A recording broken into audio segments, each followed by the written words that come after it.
৪৯ বছর বয়সে সংসারের মায়া ত্যাগ করে পরলোকেই গেলেন এলাকার সমাজসেবী যুবক রতন মণ্ডল। আর তার আত্মার শান্তি কামনাতেই তার স্মরণ সভা করা হলো কাশিবেদা মোড় এলাকাতেই।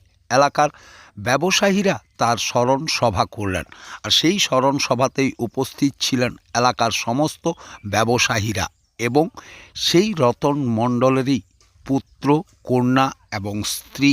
তাদের সকলের উপস্থিতিতেই তার স্মরণ সভা করা হলো এবং তার প্রতিকৃতিতে মাল্যদান, পুষ্পার্ঘ্য নিবেদন করে তাকে সম্বর্ধনা জানানো হলো এবং তার আত্মার শান্তি কামনা করা হলো এই স্মরণ সভা থেকে।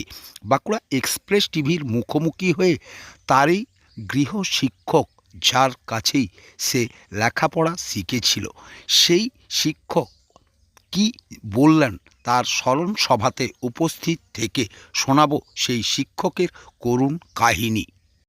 সারা জীবনব্যাপী তারা মোর সম্বন্ধে ভাবে, তাহলে তার মৃত্যুকালে তাদের যদি সে শ্রদ্ধাটাও যদি আমরা জানাতে না পারি, তাহলে আমরাকে নিজেরাকে অকৃতজ্ঞ বলে মনে হয় বলে আমরা এই ধরনের সিদ্ধান্ত নিয়েছি এবং কয়েক বছর ধরে এই প্রোগ্রামটি চলে আসছে এবং দিনকে দিন আজকেই যেটা দেখলাম প্রায় 100-রও বেশি উপস্থিত এবং অসংখ্য পথচারী মানুষ এবং যারা এই কাশিবেদা মোড়ে আসে প্রতিনিয়ত। এবং আমাদের আজকে যিনি প্রয়াত হয়েছে রতন মণ্ডল, তার সঙ্গে অনেকেরই পরিচিতি, তারা সকলে এসে এখানে পুষ্প নিবেদন করে গেছেন। তার প্রতিচ্ছবিতে আমরা সামনে ওর প্রতিচ্ছবি রেখেছি এবং তারা চোখের জলে আজকে এই দিনটাকে স্মরণ করে রাখবে আগামী দিনেও।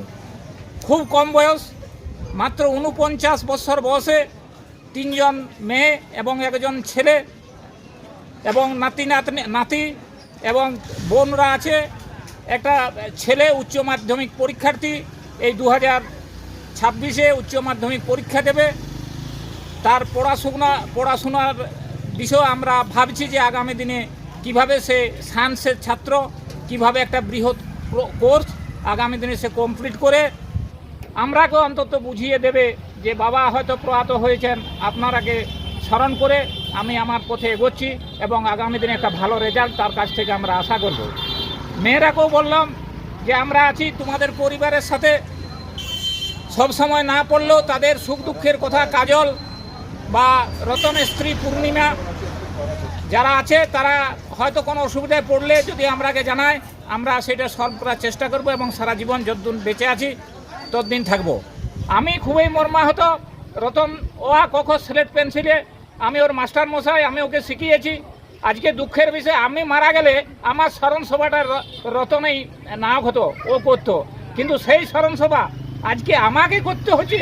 মানে এর মতো মানে আর এইটা আশা করি না জীবনে যে এই ধরনের ঘটনা ঘটবে। যাই হোক, আমি আর কিছু বলতে পারছি না, এই বলে আমি আমার বক্তব্য শেষ করছি। আপনার নাম? আমার নাম রঞ্জিত মণ্ডল।